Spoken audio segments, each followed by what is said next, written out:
강원도 현안과 이슈를 짚어보는 헬로 이슈 토크 시간입니다.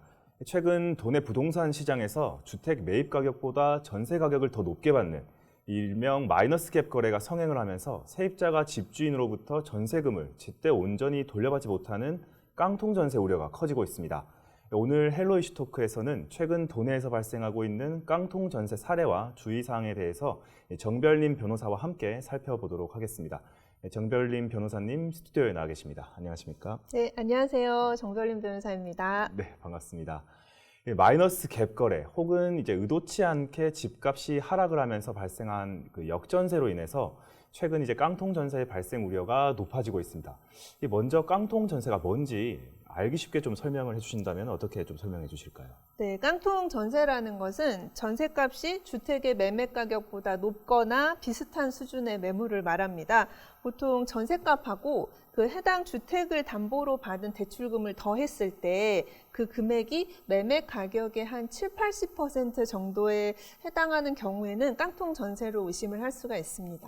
네, 그렇다면은 이제 의도치 않은 깡통 전세도 있겠지만은 최근에 이제 집값이 계속 하락을 하고 있기 때문에 일부러 이제 사기를 치는 경우도 발생을 하는데 네. 어떤 수법으로 주로 사용이 되나요? 대표적인 거는 전세입자가 이제 신축 주택에 전세 계약을 맺고 전세금을 주고 이제 이사까지 마친 다음에 뭐 전입신고하고 확정일자 받아서 안심하고 살고 있었죠. 근데 이제 집주인이 전세계약 맺을 무렵에 몰래 은행에 가서 그 주택을 담보로 거액의 대출을 받은 거예요. 근데 이제 임차인은 모르는 상황이었고요. 그래서 은행에서 이제 은행이 설정한 근저당권보다 이제 임차인의 확정일자가 늦어서 결국에는 임차인이 은행보다 후순위가 되어버리는 사례가 실제 있었습니다.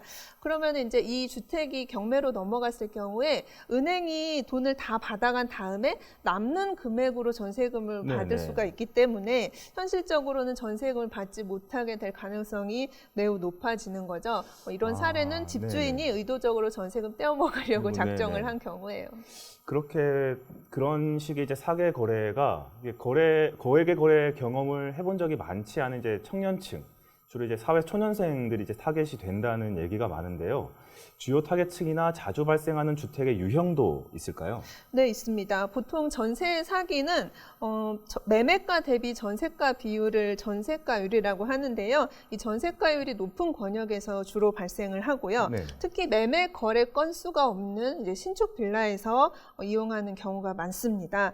이런 경우에는 빌라의 매매 시세가 형성돼 있지 않다 보니까 전세율을 일정 금액으로 정했는데 나중에 알고 보니까 매매가가 그것을 따라오지 못하는 거예요. 그러면 임대인 입장에서는 전세금을 더 집값보다 더 높여서 돌려주기보다는 안 주고 싶고 그냥 이 집으로 가져가라 이렇게 하고 싶은 거죠. 집을 그렇게 그냥 그런 식으로 팔아버리는 거군요. 네, 그냥 강제로 또 넘기는 거죠. 그러면 이제 임차인은 무주택자의 자격도 상실하게 되고 원하지 않는 집을 또 소유를 해야 되는 부당함도 있고 소송도 해야 되고 강제 집행도 해야 되고 그래서 결국에는 피곤한 상황이 좀 많이 여러 가지 생기는 거군요. 법적인 문제가 발생을 하고 그렇다고 해도 매매가율이 전세가율을 넘지 못하기 때문에 경매를 하더라도 전세금을 100% 회수할 수가 없게 되는 거죠. 네, 이러한 전세 사기로 인한 소송 사례들도 적지 않게 이제 발생을 하고 있다고 들었습니다. 실제 사례를 좀 구체적으로 소개를 해주신다면 어떤 게 있을까요? 실제로 상담 오신 분이 있었는데요. 빌라나 아파트에 전세입자로 입주한 지 얼마 되지 않았는데 거주 중인 집이 자기도 모르게 경매에 넘어갔다라는 연락을 이제 뒤늦게 받은 거죠. 그래서 임대인한테 이제 빨리 연락을 해봤는데 전화도 안 받고 나는 모르겠으니까 경매에서 뭐 참여해가지고 받아가든 말든 알아서 해라. 이런 식으로 이제 배짱을 부리면 도대체 임차인은 어떻게 해야 되냐라면서 거의 울다시피 상담을 오시는 경우가 많습니다. 결국에는 전세 계약이 끝난 뒤에도 전세금을 돌려받지 못하는 경우가 대부분이고요.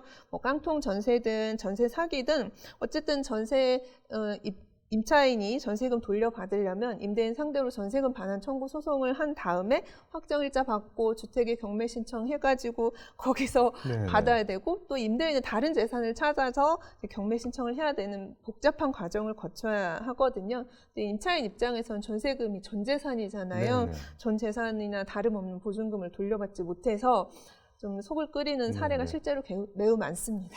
그런 사례들 중에 실제로 돌려받게 되는 경우가 많은가요? 아니면은 받지 못하는 경우가 거의 받지 못한다고 보시면 됩니다. 거의 안 되는 건가요? 예, 이미 작정을 하고 하는 경우도 많고 또 임차인 말고도 여러 권리자들이 다양하기 네네. 때문에 경매에서 이렇게 배당을 받는다고 해도 전세금의 100%를 회수하는 경우는 좀 많이 힘들죠.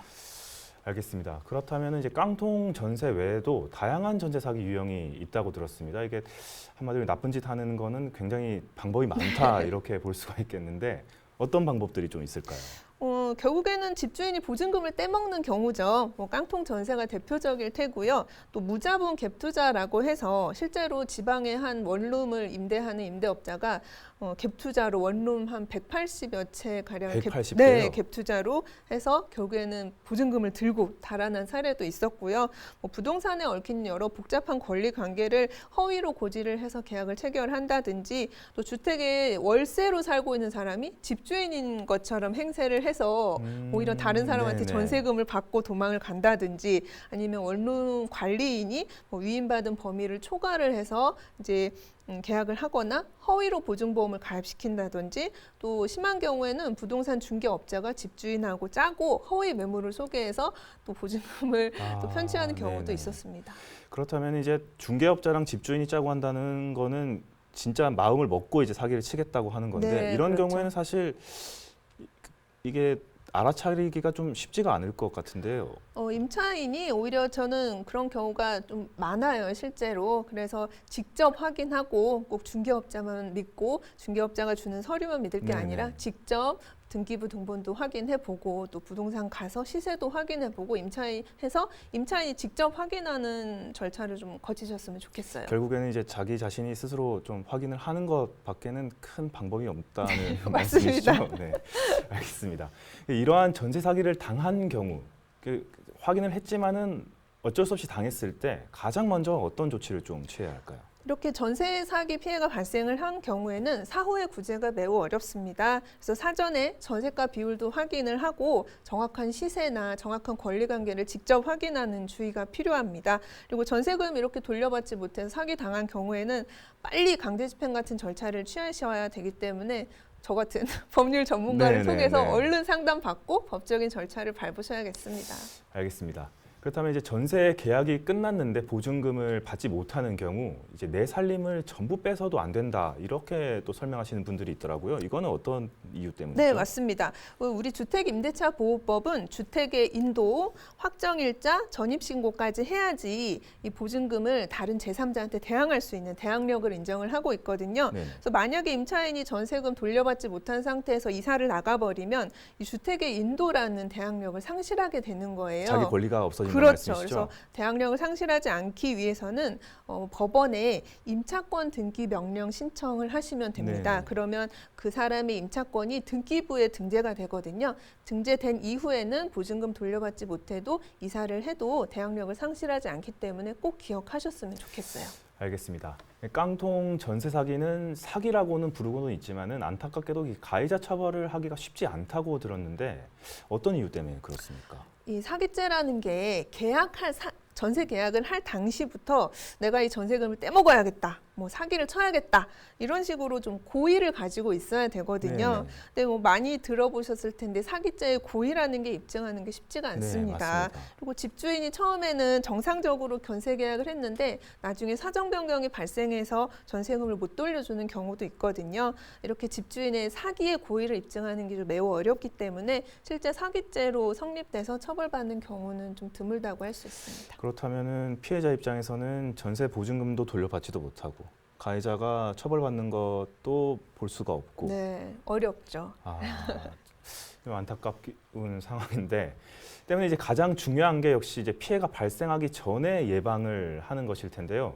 다행히 현재 전세 보증보험을 통해서 나라에서 전세 보증금 반환을 책임지고 있다고 들었거든요. 이거 어떤 제도인가요? 네, 이 전세 보증금 반환 보증 보험이라고 하는데요. 이것은 전세 계약이 종료했을 때 임대인이 임차인에게 반환하는 전세 보증금의 반환을 보증하는 것이라고 보면 됩니다. 네. 보증금을 주지 않는 임대인 대신에 국가나 민간이 지급해주는 방식이고요.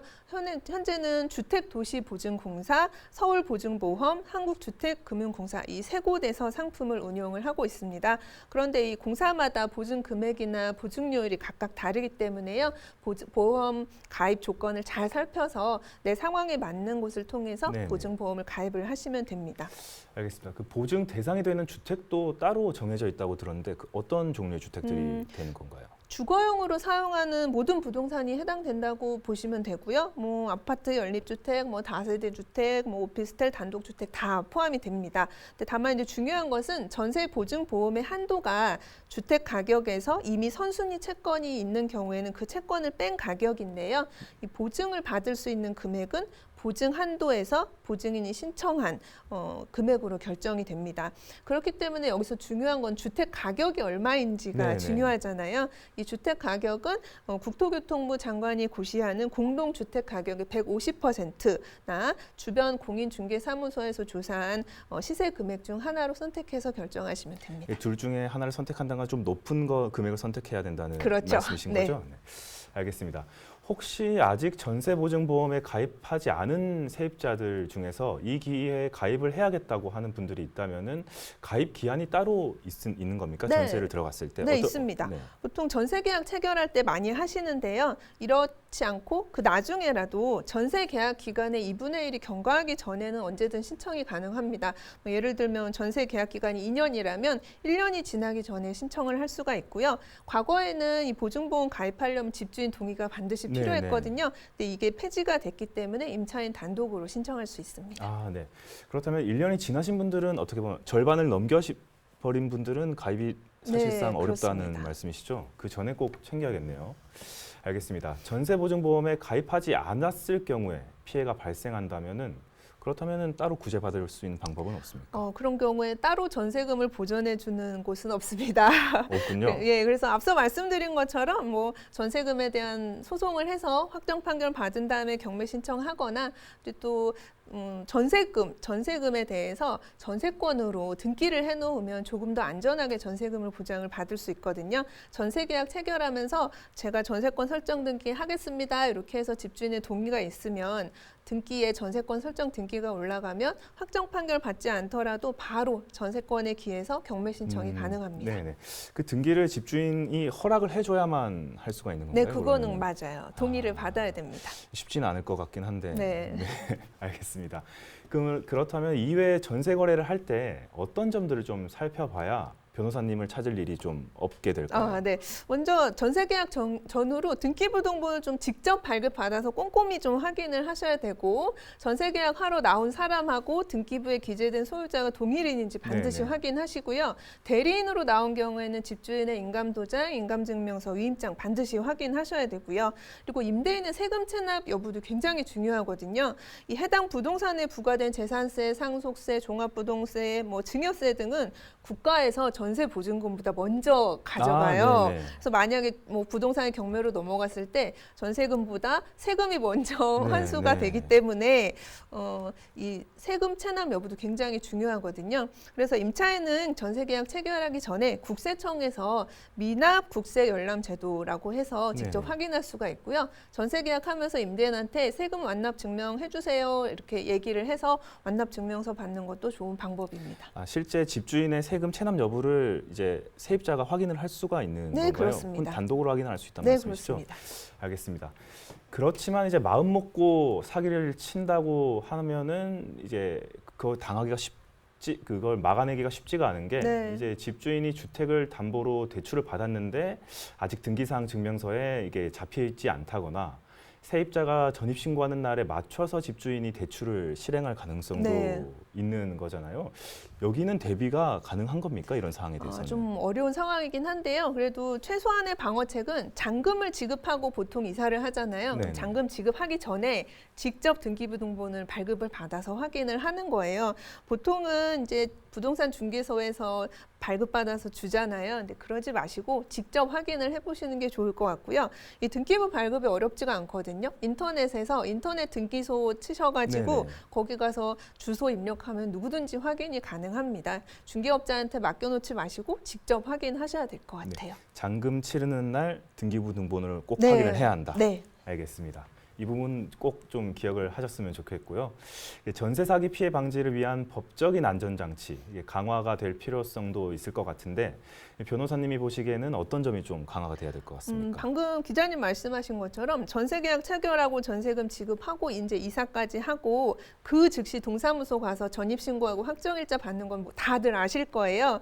근데 우리 주택임대차 보호법이 주택의 인도와 전입 신고, 주민등록 마친 경우에는 그 다음 날부터 네네. 제3자에게 효력이 있는 걸로 규정을 하고 있거든요. 그럼 아까 말씀하신 대로 근저당을 그 당일날 해버려가지고 은행보다 이제 임차인의 확정일자가 하루 늦어버리면 정말 이제 보증금을 못 받는 경우가 발생을 하거든요. 그래서 저는 입법적으로 이 임차인이 주택의 인도와 전입 신고 마치면 그날부터 대항력이 바로 생기는 것으로 좀 네네. 개정될 필요가 있을 것 같아요. 이 부분은 왜 그런 식으로 만들어진 건가요? 이게 잘 이해가 되질 않거든요. 왜 네. 하루가 밀려서 대항력이 생기게 되는 건지. 아마 제가 볼 때는 시간 순서인 것 같아요. 오전에 이제 전입 신고하시는 분들이 있고, 네네. 이제 동사무소 끝나기 전에 오후에 전입 신고하시는 분들이 있잖아요. 그럼 시간대에 따라서 각자 대항력이 발생하는 시간이 다르기 때문에 네네. 일괄적으로 그 다음 날로 아. 정한 게 아닌가 저의 개인적인 생각입니다. 개인적으로는 이제 행정 편의상 그렇게 네. 만들어놨다 이렇게 네. 생각하시는 거죠? 알겠습니다. 네, 추가적으로 최근 거래되고 있는 나쁜 임대인 공개 법안에 대해서는 어떻게 좀 바라보고 계십니까? 이 나쁜 임대인 공개 법안이 제가 찾아보니까 국토교통위원회 소속 소병훈 더불어민주당 의원이 다수 주택에 갭 투자를 했다가 전세 보증금을 2건 이상 돌려주지 않은 임대인을 나쁜 임대인으로 명명을 하고 이 개인정보 보호의 대상을 예외로 해서요. 네네. 이들의 명단을 공개하자라고 하는 게 민간 임대주택에 관한 특별법 개정안이더라고요. 뭐 취지는 좋습니다만 아까 말씀드린 대로 전세 사기의 경우 또 사기죄의 고의도 입증하기 어려운 마당에 고의성 여부를 잘 확정하는 것이 중요할 것 같고 뭐 횟수나 금액 등을 정할 때 있어서 또 피해가 발생할 수 있기 네네. 때문에 좀 신중하게 접근할 필요가 있을 것 같습니다. 사실 사기죄 자체를 입증하기가 어렵다고 말씀을 하셨기 때문에 그 사기죄가 입증이 되지 않은 상태에서 자기 명단이나 이런 게 공개된다는 거는 그렇죠. 좀 사실 어불성설일 가능성이 좀 높다는 네, 생각이신 네. 거죠? 알겠습니다. 그렇다면은 변호사님께서 이제 사건을 의뢰하신 것 중에 좀 액수가 너무 크다 이런 경우는 뭐 어느 정도나 되나요? 요즘에는 전세 사기 금액이 굉장히 다양해요. 원룸서부터 고층이라든지 비싼 아파트까지 다 해당이 되는데 전세 사기는 전세 금액을 가리지 않고 또 어느 누구나 다 대상이 될 수 네네. 있기 때문에 금액보다는 저는 사전에 미리 예방하는 게 훨씬 더 중요할 것 같습니다. 네. 그렇다면 이제 보통 실제로 청년층이나 이런 분들이 자주 당하시는 거는 확실히 맞는 경향이 좀 그런가요? 네, 어떤가요? 그렇죠. 아까 말씀드린 것처럼 갭 투자의 경우에 원룸 180여 채가 거의 다 사기를 당했다고 보시면 되거든요. 청년들의 경우에는 그 보증금 2, 3천만 원이지만 정말 그들에겐 전 재산이고 그거를 잃어버리면 정말 이제 그 앞으로 더 나아갈 수 있는 동력을 상실하게 되거든요. 네네. 그렇기 때문에 청년들은 이제 원룸이나 투룸 이렇게 빌라 같은 거 많이 이용을 하는데 그런 경우에는 오히려 전세 사기에 표적이 될 수 있는 가능성이 더 높죠. 제가 실제로 최근에 이제 전세를 한번 구하면서 네. 이제 방금 말씀해 주셨던 것처럼 이제 집주인한테 세금 완납 증명서를 요청을 한 적이 있었거든요. 굉장히 불쾌하게 좀 생각하시는 분들이 많더라고요. 그렇죠. 네. 이 부분은 좀 어떻게 대처를 할 수가 있을까요? 그런 경우에는 좀 다시 한번 생각을 해보시는 걸 권유를 하고 싶어요. 전세 계약을 체결을 했을 때 세금 내가 다 냈으면 떳떳하게 공개를 할 수가 있고요. 전세권 설정 등기의 경우에도 집주인이 동의를 해야 되지만 등기부에 올라가는 거 이외에는 전세 주인의 집주인에게는 별다른 불이익이 없거든요. 네네네. 근데 그걸 굳이 거절한다라고 한다면 한 번 더 의심해 보시는 게 좋을 것 같습니다. 이 집이 괜찮은 집이더라도 한 번 더 생각을 해보자. 네. 이 말씀이신 거죠. 이게 결국에는 이제 세입자들이 신중에 신중을 기할 수밖에 없는 게 현재 전세 시장의 사정인 것 네. 같습니다. 알겠습니다.